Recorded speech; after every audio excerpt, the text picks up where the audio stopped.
Welcome, Ram fans. I'm Steve Ivy. I didn't start you with any music or sound today, just a brutal photo of a bloody Spartan as the Rams traveled to San Jose to play the Spartans of San Jose State in front of a crowd of a few and walked away with a 72-50 victory, a score line that flattered the Spartans in a big way. This was not even close to being a competitive basketball game as the Rams started quickly, gave a little bit of ran out to an 11-2 lead, gave back a little bit of it. And with about 8 minutes left in the first half, the game was CSU was leading 19-15. They proceeded to score the last 14 points of the half, holding the Spartans scoreless. And then when they opened the second half with a bunch of points, San Jose State didn't score until over 3 minutes had elapsed. The Rams had completed a run of about 20-0 and held the Spartans scoreless for over 10 minutes. Shades of Virginia in Dayton, Ohio. Long scoring drought. Unbelievable defense, well prepared. I won't say anything great about the offense. I'll say some good things about it, but they didn't run as smoothly as they can, but they ran well enough as they scored, as I said, a 72-50 to victory. I've got a comment already from Jake. Let's go, Jake. That was fun. I'll tell you what. If I sound a little bit tired. I am. It's been everybody else. I'm sure it's been a long few days from the weekend with the football game and the basketball game, and then the Broncos and this and that, and getting ready for New Year's Eve. I appreciate every one of you that's out there. I really, really do. But in the end, what a great day to be a Ram. And grab your snacks, folks. Grab your pre-dinner snacks. Grab your slices of cheese to go with your crackers. Grab your chips and salsa. Grab your candy if you want, for all I care. I got a comment already from Monty High. So impressed with Mbemba's improvement on defense from last year. The defense today was, as I said, tremendous. San Jose State was sitting on 34 points with, I believe it was 6 or 7 minutes to go. CSU led 68-34. San Jose outscored CSU 16-4 over the final 6 minutes to make the score line look great. Not great. Look better for the Spartans than it was. Before we go much further, hey, let me know where you're watching from. If you're watching from Fort Collins, great. If you're watching from out of town, great. I know Jake is down in Parker. He's watching, but let me know who's watching. I always like to know who's out there, but I got to share with you some texts that I got. I have a good group of people that we text with during the game, and there was a comment from my friend Mike Rowe, Cam's Chorizo from RamNation.com. Anyone questioning why we're leaving the Mountain West Conference just needs to look at this game. And it wasn't just the quality of the play of San Jose State. I'll get into that in a little bit. But it was the crowd or lack thereof. If it was a costume party, they should have told people that there are costumes other than being dressed as an empty seat, because there were thousands of those. And you could count the people in the tens. My friend Joel Cantalamessa responded to Mike with a comment. Just because I have more people in my living room right now than there are at the San Jose State game, and so we were laughing at that. And you know what? There's probably truth to that, as he probably had a holiday party. But then the ultimate slam, Rowe fired back to Cantalamessa. That's just your kids, Joel. Cantalamessa with more kids in his living room than there were watching the Spartans. Although, here we go. Hey, Monty, watching from Grand Junction. Great, watching from the other side of the state. Thanks for watching. Monty, hey, we love you. We love that you participate. You've been in a lot of the streams. I recognize a lot of the names. Thank you so much for joining in this. But the other thing that was pretty funny, and I should have done a screenshot. I can't believe I didn't do a screenshot and then show it, was at the start of the second half, the Cliffords, Nick Clifford's parents, stood for defense, and you could see them standing because they were pretty much two of the only people watching the game, and there they were wearing CSU, wearing their number 10 jerseys, and lo and behold, there they were standing for minutes at a time. I appreciate them. I love them. Obviously, they follow and support their son Neek very, very well. I'm glad they could make it to the game and make it to a blowout. Canela Mesa on, ha ha ha! It was funny. We had some fun. But let's get into the game and the breakdown of the game. You know, the first half. I'm going to pull up I'll pull up the box score. Let me add it here, and let me bring up I'm going to bring up the first half stats for CSU, and here we were just absolutely dominating in the paint. 16 points in the paint. San Jose State scored, as you remember, 15 points. It was 33-15 at the halftime. Layups, making layups, points per possession was okay. The biggest issue was this game could have been a 30-point game at halftime instead of an 18-point game at halftime. So many careless turnovers. I can think of a few illegal screens set that were absolutely unnecessary. I can think of a Bowen-born attempt to throw a lob pass for a dunk by Keyshawn Williams, where he led him out of bounds. Absolutely led him out of bounds. And then the final play to basically end the half, CSU ran a perfect play, and the ball came to Rashawn Mbemba, and he had the ball about 8 feet from the basket, wide open. And instead of just shooting a little floater, and it's a shot he's going to make probably at least 4 out of 5, if not 9 out of 10, he decided he was going to throw a bounce pass to Croc, and of course it turned the ball over and nothing happened out of San Jose State. But there was absolutely no need to throw a pass when you're wide open 8 feet from the basket. You can probably put the ball on the floor once and dunk the ball if you want. But that was the first half. Just the overall box for the game for CSU. Nick Clifford, obviously the player of the game, he basically had his way. He missed 3 open threes, only shot 3 for 6. We'll take 50% all day long. He's been a little bit of a shooting slump. Made all of his twos, 5 for 5 on his twos, all his free throws, 10 rebounds, 3 assists. Absolutely dominant game. I will point to an absolutely dominant plus 33 in a span of 31 minutes. So when you go plus over a point a minute, you're doing pretty darn well. It was something. The other 2 guys that scored in double figures, Jalen Lake and Rashawn Mbemba. We already had the comment about Mbemba's improved defense. Mbemba had a great game, 12 points and 8 rebounds, shooting 6 for 7. I don't remember his miss, to be honest with you, but he scored at will at the rim. He was rebounding. He was cleaning up a lot of stuff. 4 offensive rebounds. He was an absolute beast, and that's against a team that has a pretty good rebounder in Robert Vahola. He has a reputation for being a good rebounder because he is, and Rashawn absolutely dominated him, and I'm sure that was something they talked to Rashawn about before the game. One of the things you'll notice missing was Ethan Morton. Ethan Morton did not make the trip. I got a note before the game from somebody who said Morton didn't make the trip, and I don't know why. If you know why, let me know. If they announced anything on the radio, if he's injured or sick or whatever. Jake is Jake is from Parker. Absolutely.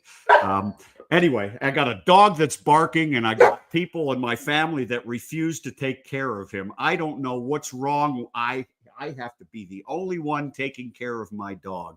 Mookie, you need to be quiet. Here you go. Look at this. Neek, 6 for 30 from 3 in December prior to today. He woke up a little bit from 3. He's just been shooting bad. He got, I think, had a little more room. I started mentioning the part about Ethan Morton. Oh, Castle Rock. I'm sorry. Parker is, they're the same thing. Castle Rock and Parker are the same thing, boys. They might as well be sister cities. It might as well be like Minneapolis, St. Paul. Bunch of rich white guys, right? Anyway, I'm on a roll today. Without Ethan Morton there, I'm not going to, we've had discussions about the spacing and the offense and how there hasn't been much room in the paint when Ethan is playing because his defender typically sags off. I can't tell you what if there was a difference today, because we've seen minutes without him in there where this offense has still struggled. But I will tell you this. Sometimes when you're missing a teammate, the other guys band together and play for him, and that could be something else that happened today. They might have been playing for Ethan. I don't know if anybody's heard. Like I said, if you heard anything about what may have happened to Ethan, but I hope he's okay. He's an important part of the team. And we're going to need him. We had to play basically an 8-man rotation today. They did very, very well, but in the long run, it's really nice to have 9 players. So Aaron's out there. Great game today. Aaron, that was a truly great game. The defense, this was reminiscent, I said, of the Virginia game, but it was even more reminiscent. I don't know how many of you guys remember the game against San Jose State in Fort Collins last year, where I believe the halftime score was like 39-20. And San Jose State had a little better backcourt last year. They had Alvaro Cardenas, who transferred to Boise State, who's a little better point guard than this year's Donovan Yap. They had their 2 guard, Myron Amy Jr., probably pretty close to equivalent to the McClendon kid that transferred from UCLA. But we did a number on their guards, and it's very much a guard-oriented offense. And Yap did nothing in the first half. McClendon and Aduje averaging about 17 or 18 points a game, made 3 baskets. And McClendon had, I think, 8 points. They had, I think, between them out of the 15. They might have had all the points in the first half. I noticed 4 to 6 minutes into the second half, only 3 guys for San Jose State had scored. We basically shut down every one of their big men, shut down their guards, and did an especially good job at the 3-point line. They were forcing up threes and didn't make a 3 until there were about 2 to 3 minutes left in the game. San Jose State ended up shooting 2 for 23, making their last 2. So 0 for their first 21. CSU, if you go to the box score, did not shoot threes particularly well. Lake and Clifford shot them well, but Evans, Crocker, Johnson in the starting lineup missed some open ones. Kyan hit his first one of the game, had the first points of the game. I love it. He's not afraid to shoot, to score, to open the game. But the other one that missed a bunch of wide opens ones, I think there was only one that was defended pretty well, was Bowen Bourne. And I can't believe he's missing like that. I have a hard time believing Bowen Bourne is missing threes. He's been struggling. Better to miss him in a 22-point blowout than to miss him in a 2-point game. So anyway, that's that. The other thing, let's see. I wanted to talk a little bit about the performance of. We already talked about Clifford. Lake was very, very good in a very defensive defending really, really well. He did a number on McClendon. Let me pull up the home stats. Will McClendon, 4 for 13, shot a bunch of free throws. Jalen wasn't the only one that fouled him. He drew free throws off everybody. He was getting a really good whistle. But that held him to 4 for 13. Aduje held him to only 8 shots. This is a guy who's been scoring 18 points a game. And then Hall, 2 for 11. A lot of that was him trying to go one-on-one on Nick Clifford, and that just wasn't working. If you look at the starting lineup for San Jose State, minus 24, minus 25, minus 25, minus 22, minus 28, they were rendered absolutely useless, and that was the Ram defense. And it wasn't just the starters; it was the bench guys as well. It was everybody contributing.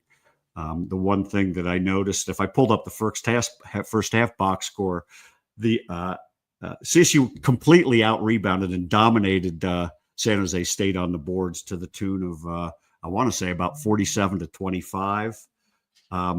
Everybody had a rebound in the first half for CSU. All 8 players, and when their team rebounding, they're really, really, really good. And CSU was team rebounding today. It wasn't just the big guys like Mbemba and Clifford and Crocker Johnson.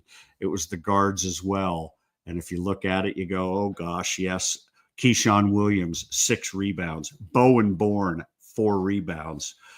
Kyan Evans, 4 rebounds. Jalen Lake, 2 rebounds. And so we saw a great performance, a great team performance defensively, absolutely shutting San Jose State down, and then just absolutely murdering them on the glass. The one thing I did want to talk about something else. San Jose State has played very, very well over the last month. They started the season very slowly, and if I go to their, I'm gonna pull up something. Let's go to the Ken Palm stuff. I'm going to go to San Jose State, and we'll pull up their games. You can see they started with losses to Western Illinois, Pacific, Hawaii, UC Santa Barbara. Decent Santa Barbara team. Only lost by 14 to USC on the road. And then they got hot. All of a sudden, they started winning, and they beat UTEP, UNC Greensboro, Long Beach State, Cal Poly, Kennesaw State. And they had Boise State, who is a top 4 team in the Mountain West. They had Boise State by double digits in the second half the other night on Saturday, and ended up losing by 2. They had a chance to tie it and had a shot blocked at the buzzer. It was a heartbreaking game where they actually blew a good-sized lead against a very, very good Boise State team. So you look at how CSU played today, and to go dominate a team that has been playing very, very well. San Jose State was way down in the Ken Palms at 284 a month ago, November 25th, had moved up to 186. They moved up 100 spots in Ken Palm. Still a quad 3 game, but much better. And they had been looking like a team that was going to be dangerous at home. And for CSU to go in and spank them like that, that's saying a lot. It's the same town full of rich white guys. It's Steve Ivy. I ain't lying, Aaron. Of course, Fort Collins could be accused of being the same. Here we go. Bart Torvik has this tied for our second best play of the year. Only the old Marymount game at the same number. It's really funny, Aaron. I would argue this was a better win, being on the road and being up 34 with 6 minutes to go. Clifford went to the bench. We started seeing Nicola Joppa. And we got at the end, we got for 2 minutes, we got Jaden Stepp, freshman from Oregon, and Luke Murphy came in, and Luke got a shot off in his 1 minute, missed it, and one of these days you won't be. I'm more surprised when Luke Murphy misses than when he makes, because I've been to practice enough. And if you saw the stuff he throws in at practice when he's defended really, really well, you'd wonder how the heck he misses anything at the end of a game. But Aaron, as to that Torvik comment, I think this was a much better performance than that Loyola Marymount game, especially since San Jose State certainly has been coming off of a month of really, really, really good play. As I said, if you pull up the Torvik, I don't have it handy, but if you pulled up the Torvik and did the evaluation of San Jose State since December roughly a month ago, since they November 25th or December 1st, even they'd be a top 100 team in the Bart Torvik rankings, and they'd be top 5 in the Mountain West. That's how well they were playing. On paper, they were playing better, a little better than CSU was. And so this is a really, really, really good win. We see signs, we see glimpses out of this team, and to be honest with you, this is the way this team is supposed to work. They are rock solid defensively. I remember talking to Nick Clifford a month before the season started, and he looked at me and said, I think we're going to have a really, really good rebounding team. And we saw signs of it, and then we've seen other games where they look absolutely terrible on the glass. Today we saw a really, really good rebounding team where they were getting basically every loose ball, every opportunity. I can remember maybe 1 or 2 offensive rebounds by San Jose State. They may have gotten some long ones off of threes that caromed a long way, but I can only remember maybe 2 putbacks on offensive rebounds where CSU didn't gobble up the rebound. So anyway, it was a good game. For the Rams, they moved to 2-1. And they get 2 really, really, really nice home games. We get a Saturday off, chance for to deal with any bruises and to really get to work in practice, because these are the games that reveal how good you can be when you do the things and you follow what you're supposed to. I guarantee you the coaches are real happy with the way they executed the game plan, it's you go to practice, you should be up and you should be ready to practice hard. And you've got basically a week to prepare for Fresno State, bottom of the league team. They play hard. They play with confidence. They don't win, but you'll be surprised. They went down by 20 to UNLV in Las Vegas last Saturday and then got the lead back to 4. Some of that is UNLV being a little bit lazy. Some of that is Fresno State just playing the way that these are all college players. These are all Division I scholarship players. And if you let them get going, they can get going. So a chance. We have over a week to get ready for Fresno State to start the new year at Moby. And then the following Tuesday, CSU hosts UNLV. UNLV is now 2-0. UNLV went into Colorado Springs today and absolutely trounced Air Force. And I'm not going to tell you it was a great game. I watched the first half of it, and all UNLV did was they just made sure they didn't give up a lot of 2-point baskets. They didn't allow any backdoor cuts and not many layups out of Air Force. Saved energy on defense by packing the paint, made them shoot a lot of threes, and Air Force had a lot of wide open threes, and they missed. Those are the kind of threes that Air Force always makes against CSU. They go up against other teams. They miss them left and right. It's a little bit of a dangerous strategy by UNLV in terms of defending, but it allows them to save their legs at elevation, which is smart, and allowed them to execute their offense really, really well with good legs. And so lo and behold, they ran out to about a 12-point halftime lead and then ended up leading by 20 plus, winning by, and then I think the final margin was 18 or 19 points. So anyway, it was, that's the next 2 games. And, we got to get those next 2. Next thing you know, you get those 2 and you're at 4-1 in the Mountain West and you're ready to go on the road again. CSU now 2-0 on the road in the Mountain West. I don't know if you remember how we did last year with that really, really, really good team, with a top 25 team, a team that was ranked 12th. And they go on the road, and CSU was, I believe, 2-7 on the road last year with wins at Fresno.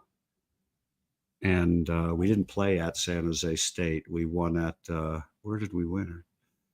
I know we lost at Wyoming. We had one other win, and I can't remember what it was, to be honest with you. I should. Anyway, that was that was that was a fun game. It was a beatdown, as I said. It's what we're hoping for out of this team.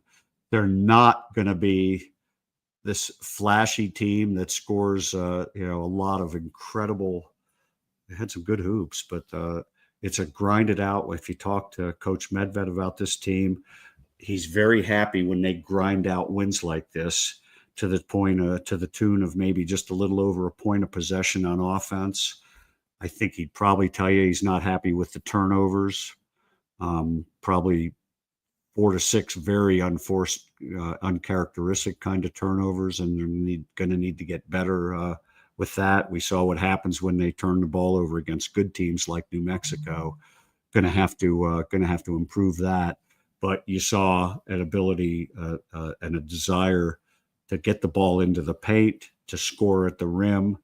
We didn't shoot a lot of threes. It looked like we did, but a lot of those were absolutely wide open and were horse shots. And I don't think any of those were, none of the, I can't remember too many hurried threes. I remember maybe 1 3 that came a little earlier in the shot clock than it needed to. And when this team plays good, smart offense, tries to score quickly in transition like they did, we saw Clifford scoring, we saw Keyshawn Williams scoring, we saw Mbemba scoring, outrunning their big down the floor.